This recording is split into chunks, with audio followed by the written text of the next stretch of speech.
I'm Charlie Brooker and you're watching Screen Wipe, a programme all about television.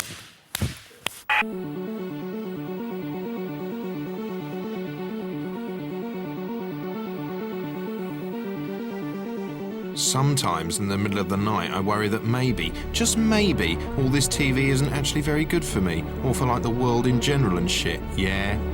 Kurt Vonnegut once wrote that future generations would look back on TV as the equivalent of the lead in the water pipes that slowly drove the ancient Romans mad. And what if the novel-writing Grumpy Bones was right? After all, it's not like you can just disregard the box. TV pumps out a river of ever-changing, ever-moving images, which is almost impossible to ignore because your brain's primed to pay attention to movement. It's an inherited evolutionary trait. Cavemen who didn't notice wolves creeping up on them didn't survive to pass on their genes. We're descended from the jittery ones who looked over their shoulder every few seconds. When watching TV, you effectively have an out-of-body experience. Your physical self melts away and you're not a person anymore, just a half-sentient puddle. For proof, look at the effect telly has on kids. With the TV off, they're a hyperactive fun bundle. Switch it on and immediately they're like stunned fish. Good thing too, actually, if you ask me. I hate kids that run around all full of life, the tiny little sod hats. And that's just with a normal-sized box. TVs are, of course, getting bigger by the second. Soon you'll be able to put 4 of them together, facing inwards in a square, drop a roof on top and live in the damn thing. Little wonder some people get so sucked in they start caring more about people on telly than their own bloody families. The influence is everywhere. People dress like people on TV, talk like people on TV. You're fired. I'm not bothered. They even name their kids after people they've seen on TV.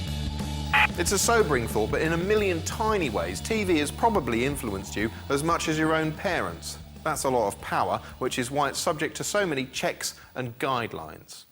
British TV has to adhere to this fun bundle, the code laid out by regulatory body Ofcom. There's all sorts of stuff in here about offence and so on, but what's more interesting are the guidelines which portray a huge concern over how much influence this, the television, has over this, by which I mean my brain and not my ear, obviously. Now, I could stand here and read the whole thing out, but this is television, not a f***ing meeting. So instead, let's take some of the highlights and package them together in a vaguely sexy, entertaining sort of a way, just to stop you pissing off to another channel for the next few minutes.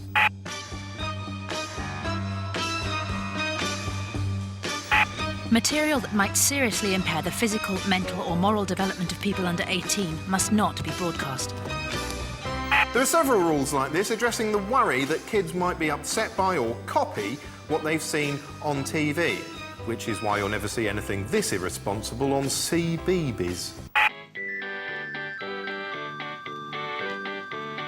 Once upon a time, in a Dingley Dell, there was a magic noose, which was very special, because any girl or boy who put their head through its ropey mouth was instantly carried away to a cartoon kingdom of dollies and chocolate. Actually, that leads us to another point. Methods of suicide and self-harm must not be included in programmes except where they are editorially justified and are also justified by the context. The concern here is not so much to do with upsetting people, but inadvertently putting ideas in their heads. Programmes must not include material which condones or glamorises violent, dangerous or seriously antisocial behaviour and is likely to encourage others to copy such behaviour. That's why Jackass, which largely consists of Johnny Knoxville and co cracking up with laughter each time one of them fractures a pelvis, has to come equipped with a disclaimer explicitly commanding the viewer not to copy what they're watching. Religion and race in particular are extremely hot potatoes for TV, as we've all seen recently. Usually, CBB is a knockabout live-action satire in which famous people make arse-ingrate tits of themselves to the delight of the general public. But this time around, things weren't quite right from the get-go. For starters, the initial lineup was one of the feeblest in history, with a cast list that wouldn't qualify for entry into the VIP section of a branch of Greg's the Bakers. The glittering stars included shock-headed Peter, Aled Jones, Delbert Wilkins, Peter Cushing and a 500-year-old Pauline Quirk. Actually, I think it's disgraceful putting elderly people in the house. Takes them half a f***ing series to get up the stairs. The most interesting inmate was Donny Tourette, played by Rick Parfitt from Status Quo. Being a rocker, he did all the usual outrageous rocker things. Jumping in the pool fully clothed, smoking, flobbing and trying it on with the groupies. Once the first chaotic night was over, things settled down into an agreeably tedious groove. But that was far too civilised, so before long Big Brother decided to send in the goodies, a group so coarse they could lower the tone at an interspecies farmhouse gangbang. In they came. Jade, increasingly resembling a badly made Billy Piper action figure. Jack, a man so slow he probably has to whistle before going to the toilet so he knows which end to shit through. And Jackie, played here by Doc Cotton, reflected in the side of a dented kettle.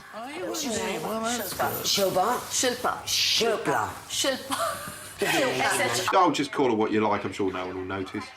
Straight away, the newcomers proved too much for some of the other housemates to stomach. Donnie gained 1,000 dignity points by scrambling over the wall. I'm not fucking waiting hand and foot on some fucking moron and their family. And then Ken stormed out. Well, I say stormed out. Frankly, I had to hit the fast-forward button 3 times just to get the fucker across the room. By now, the show was in a tailspin, enlivened only by the Alan Partridge-style meltdown of Leo Sayer, who'd gradually lapsed into an eerie impersonation of Dudley Moore on the Derek and Clive albums. Thank you and good fucking night. Fuck off. Fuck yourself. Eventually, in an impressive postmodern protest against the narrative conventions of television, he broke through the fourth wall and assailed the author, represented here by 2 security guards and some production staff. For the first time in Big Brother history, the real spectacle was occurring outside the house. And while the show fell apart on screen, Leo inadvertently predicted what millions would be saying a few days later. I'm one of the producers. Well, then, you should never have embarked on this stupid thing. I hope you're making loads of money. This is sick. It's sick. And from here on in, it all went wrong. The show began to focus on its sole remaining drama as Jade, Joe and Danielle, the world's thickest coven, embarked on a simmering feud with polite and elegant Bollywood star Shilpa Shetty. Bitchiness and verbal bullying have always been part of Big Brother, so seeing 3 girls team up to snipe at another wasn't really new. What was new, however, was the apparent racial element to some of their remarks. I've got a big hairy face. I must bleach the hairs off my face. No, you see, you probably shouldn't say that on the telly because it might sound a bit racist. Has she got a face like a man? Like Wolf Boy, probably. And that. Is that, do they do that in India, eat with the hands? I'll just black up and have done with it. By now, thousands were complaining about perceived racism. Whether it was or wasn't racist, in my view, the producers could have intervened at this point, reminding all the contestants that discrimination wouldn't be tolerated in the house, thereby giving everyone a chance to think before digging themselves in deeper. I don't actually know if that would have been the right thing to do. Well, not unless I'd had the foresight to see which way it was all heading. You're a normal housemate, like everybody else.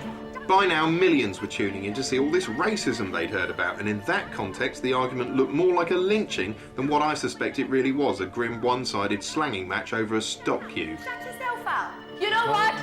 Your claim to fame is this. Good for you. My claim to fame is meeting you, you fucking loser. Of course, it didn't help when Giggly Boobs opened her thick hole and said this. I think she should fuck off home. Yeah, well, that certainly sounds like textbook racism. Not that she's ever read a textbook, well, not without chewing the corners like a baby chimp. Anyway, cue Bedlam. Actual world events stopped and reality TV took over the news. Some pundits were so angry they forgot what they were angry about. Say I'm a rapist. A racist. I apologise, a racist. Fortunately, on Level-Headed Question Time, true experts were on hand to offer a more considered view. Beautiful lady, and they are slags, and it hurts to watch it. Before long, it was impossible to talk or even think about anything without first stopping and thinking, hang on a minute, is this racist? I mean, is this racist? What about this? Is this racist? What about cats? Are they racist? Of course not. But they are if you put a sign saying racist next to them. Boo! Death to the racist! Just to make things worse, in my opinion, Channel 4's reaction was pretty ramshackle. Oh, look at his T-shirt. For God's sake, you look like a B&Q assistant. I blame Channel 4 and Endemol for all world evils.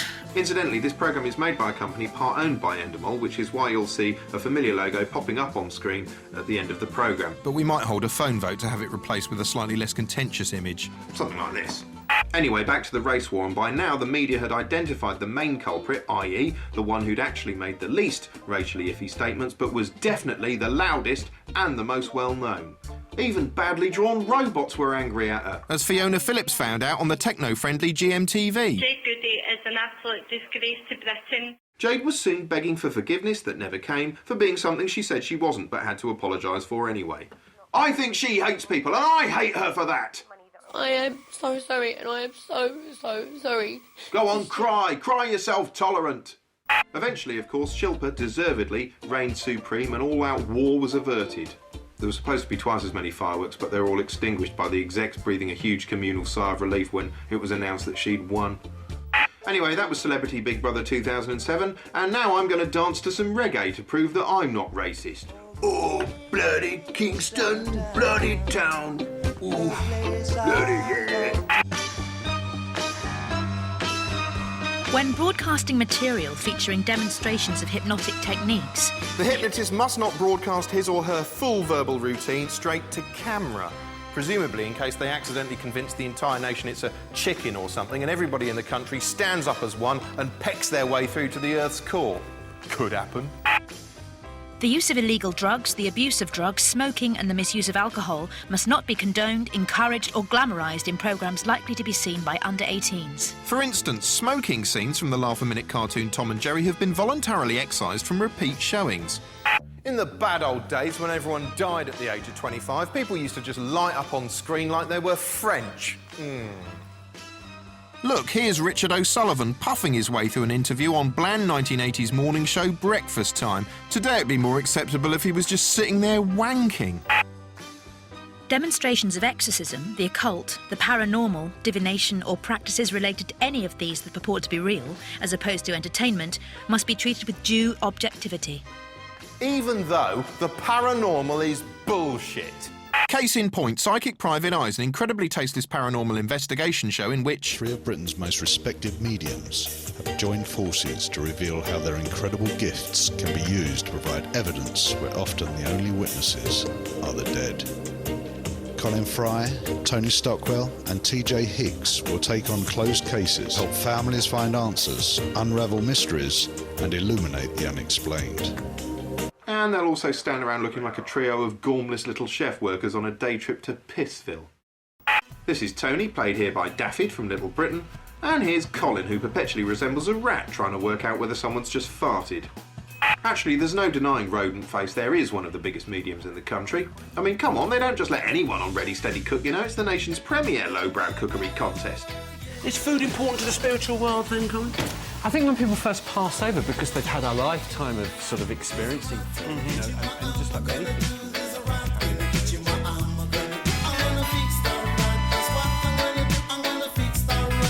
Oh, here's Colin again in an exciting report from hard-hitting local news programme Focus. But there was controversy after one of those séances when somebody unexpectedly turned the lights on. Colin Fry was meant to be communicating with the dead while bound to his chair, but instead an invited audience saw that he was in fact standing up, holding a séance trumpet which they thought was suspended in the air by spiritual energy. Afterwards, he said that while in a deep trance, his body had been possessed by a mischievous spirit. Yeah, those mischievous spirits are everywhere. Look, here's one making someone deface a picture of Colin. Oh, you mischievous spirit. Anyway, back to the tension and intrigue of Psychic Private Eyes, in which Colin and co probed the tragic case of a girl who disappeared many years ago. Her body was never found, but this poor woman has been tortured by the belief her own father might have had something to do with it. Now, before we proceed, let's get something straight here. I have nothing but sympathy for this woman, or, in fact, for anyone so hurt by the pain of bereavement that they're prepared to believe there might be something in this psychic malarkey. The punters aren't stupid, they're just vulnerable. I'm told to talk about scars. Well, not much of a reaction there. Better widen the net a bit. Both physical and emotional. This seems like an opportune moment to have a quick chat with mind-reading magician Ian Rowland, who's an expert on something called cold reading. Cold reading is the art of talking to someone so that you sound like you know a lot more than you really do. It's great when you're giving a supposedly psychic reading to actually be able to get information back from the person you're giving the reading to, and then kind of massage what you just said as if you got something right when you didn't. In this particular case, there's a clear statement that it's a railway ticket. There's some importance to a one-way railway ticket. It's not meaningful to me, I don't think. I'm not going to forget it. I'm going to put it on hold for a moment. And later on, that's corrected. No, it was actually a bus ticket. I was taken on a one-way journey. A one-way journey, not a train, a bus. It was a bus ticket. It was a bus ticket. And the fact that there was actually a fact wrong there, train, not bus, is just forgotten. That's left to one side. and you just carry on focusing on the bit you got right. It was a one-way journey. I was taken on a one-way journey. Yep.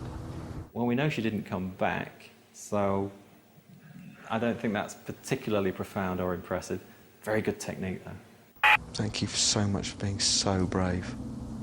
Yes, thank you. And now, a quick tune on the trumpet. Once Colin's done his reading, it's time for the others to flex their paranormal muscles. First, Tony, played here by Fat Frank Spencer, tries to dig some extra clues out from a bit of old bottle. If the object was connected to Moira, he will pick up on energy trails embedded within. I think holding a hand up to your head helps the energy trails go into your brain or something. His family's still alive. His family is still living on the Earth. Oh, on the Earth, are they? Oh, there's some f***ing insight. As if that isn't enough, TJ decides to dredge up further evidence by psychically reenacting the lost child's supposed last moments. I can smell him on her. And she's so cold, her hands are absolutely freezing. But I could just TJ Higgs there, psychically reimagining the murder of a child for entertainment. Incredibly, the psychics aren't done yet, because Colin's going to use his magic powers to find where the body's buried. I certainly feel as though there is at least one child's body concealed here, but I don't sense her. Oh, right, oh yeah, a couple of dead kids around here, but not the one I'm looking for, so it. Soon Colin deduces the body is buried beneath someone else's coffin in a local cemetery. And of course you can't prove otherwise without digging up the entire graveyard, which isn't very likely to happen. How revolting and irresponsible you find it, I suppose, depends ultimately on how plausible you find psychics in general, whether or not you think they've earned the right to blow their own trumpet. Yeah, Colin? For this programme, I asked internet animator David Firth of FatPie.com to come up with an animation for us. He did this.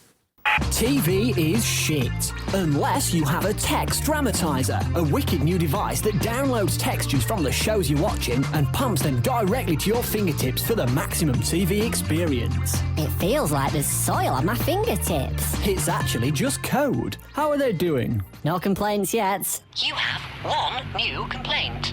I'd like to complain that when I was watching Inspector Morse, the grass texture felt more like asparagus. Well, I can't help you now. I've just plunged our TV station 2 miles beneath the sea to help our producers come up with exciting new ideas. How about a docu-comedy sitcom soap about welders and welding? Could we make that waders instead? You know, them boots that you wear? I like waders. Let's do it.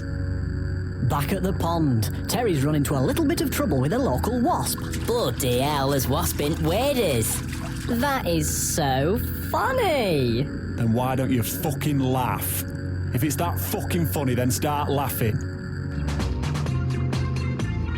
A long time ago, in a galaxy far, far away, there lived a cheery little series called Battlestar Galactica, which was set in space. It was meant to be TV's answer to Star Wars, a spangly, silly intergalactic action serial that pitted stereotypical space cowboys against a cruel race of robots called the Cylons. Oh look, there's Dirk Benedict in happier times before the televised race war. The show lasted a couple of seasons before tumbling into the black hole of cancellation. Now it's back in a boldly reimagined form, and it couldn't be much more different. Lots of the story elements are the same. Mankind's still on the run from the Cylons, except now the Cylons aren't all great big mechanised bastards. Some of them have evolved into disarmingly humanoid form, generally sexy women, all addled up with religious fervour. God has a plan for you guys. He has a plan for everything and everyone. Starbuck and Apollo are still around, except now Starbuck's a woman and Apollo looks a bit like a cross between Tom Cruise and Michael J. Fox. While the original was a frivolous panto, the remake is incredibly serious, like a constipated newsreader. It's less about whiz-bang space fun than the politics of war and all the moral quandaries that go with it. For instance, the current series opened with the humans under Cylon occupation. Before long, insurgent groups sprang up, desperate enough to try anything, even suicide bombing. It's jam-packed with thinly veiled references to the current war on terror, covering everything from neocons in space to the treatment of prisoners of war. Anyway, having said all that, it's not bloody Newsnight in space. There's still plenty of zap, pow, biff, bang, pfft. Some of the special effects sequences are downright stunning, haunting almost, easily rivaling the best Hollywood has to offer.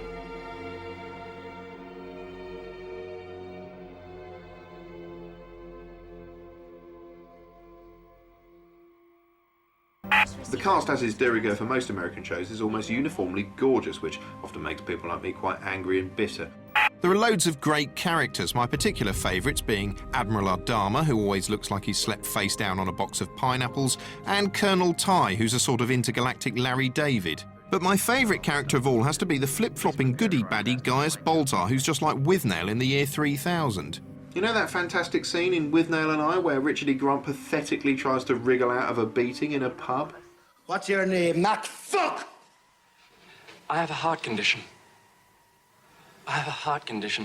If you hit me, it's murder. Well, that's Gaius, basically. There are limits to the human body, to the human mind. Tolerances that you can't push beyond.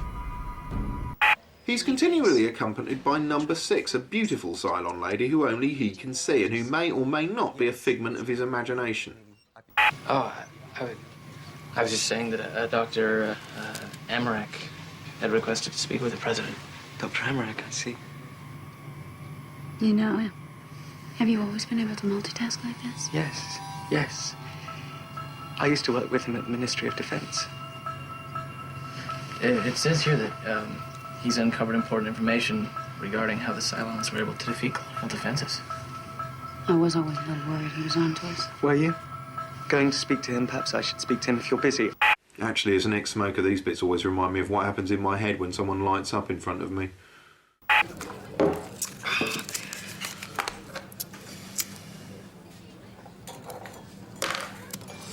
Sorry, do you want one? Oh, I don't really, I don't... You want one, don't you? No! I don't really know why people smoke those. Those delicious, soothing cigarettes. Shut up! Shut up the box of cigarettes and f*** off! Anyway, it's not perfect. There's quite a bit of corny sentiment and the odd bit of jar-headed gung-ho nonsense, but overall it's well worth getting into. Although, if you do decide to get into it, for God's sake, start with the mini-series, which you can get on DVD, before ploughing into the seasons themselves, or you won't have a clue what's going on. You'll be twice as confused as this.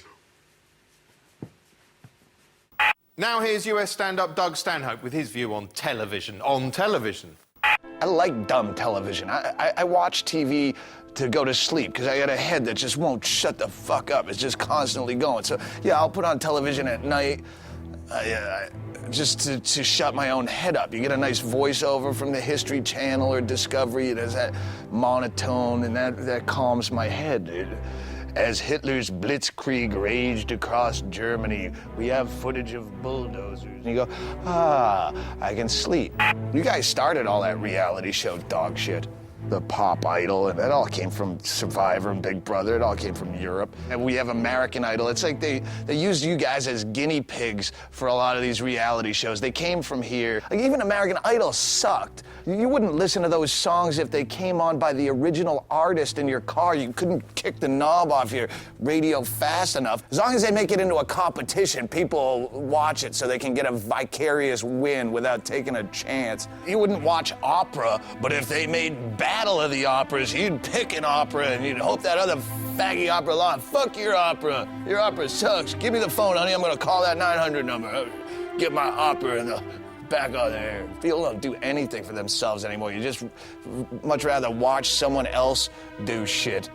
You know, all these television shows that are like work related, like Monster Garage and American Chopper, and you're just gonna watch him work. You're watching someone else's shitty job.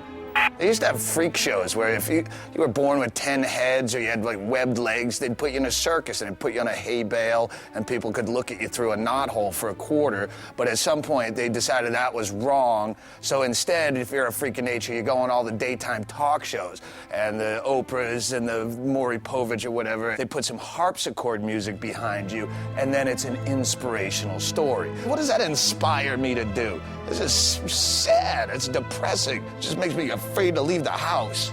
Like, I watch TV just to hate what I'm watching, as though there's not enough stuff in my actual life to go out and hate.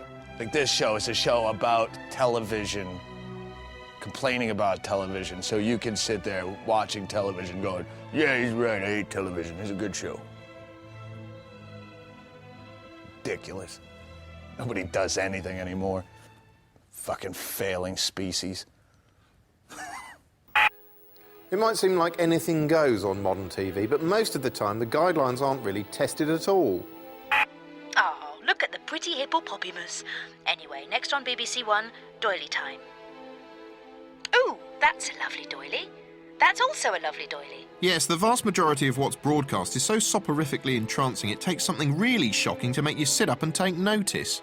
In the bleakly satirical 1976 movie Network, a TV news anchor causes a sensation after losing his mind and announcing his intended suicide on air. Since this show was the only thing I had going for me in my life, I have decided to kill myself. So what'd she say? I'm going to blow my brains out right on this program a week from today.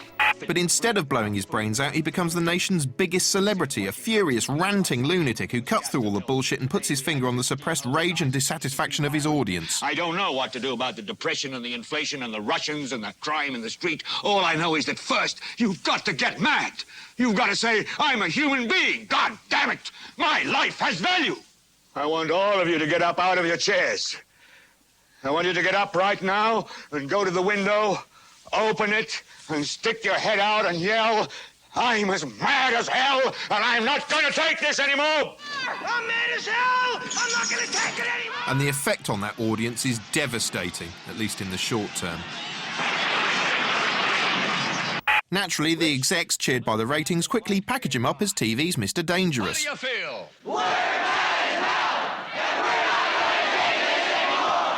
And he doesn't change the world, he becomes just another TV show. The audience eventually gets bored and melts away. Network was chillingly prophetic and more relevant today than on its original release, because now there's more TV than ever. And this sheer quantity is the final problem, because the moment anything with any truth or life or quality manages to somehow break through the ceaseless parade of mediocre on-screen bumwash, seconds later it's replaced by something else, and something else, and something else, and something bloody else. Watch the box for any length of time, and trying to retain the actual sense of what you've seen is like trying to read a book at an idiot's party. Ultimately, even something as worthy and harrowing as The World at War is reduced to the level of just another Justin Lee Collins vehicle, simply by virtue of appearing on TV in the first place. Alright, I'm JLC and I'm here to show you some of my favourite bits from the heart-rending documentary The World at War. Why does people fight with guns? It's a world at war. Right, the Second World War, it was an absolute right bloody mess. Look at it, it's absolutely bloody mental. Bombs all over the place, what a palaver. It was all these buggers' fault, the Nazis, nasty buggers. Ooh, oh, look at him, he's hard. Think he's called Hitler. Oh, bad times. So, what have we established? Well, that TV is a hypnotic, overbearing, desensitising and ultimately bewildering force for shit that makes unthinking slaves of us all. But never mind, eh? Hooray for telly! Woo, yeah! Woo, hooray! Yeah, bloody telly! On next week's show, why video games are better than telly. Plus, television ratings, what are they? No, really, what are they? How accurate are they? Are they accurate? Do they add up? Do they? And those funny little boxes that measure them, are those safe in the household, you know, with children sitting around them? Or are they not safe? Might they explode unexpectedly? If you know anyone with a ratings box, tell them they must watch next week's show or their house might end up like this. Go on, call them now and tell them to tune in next week, for f***'s sake!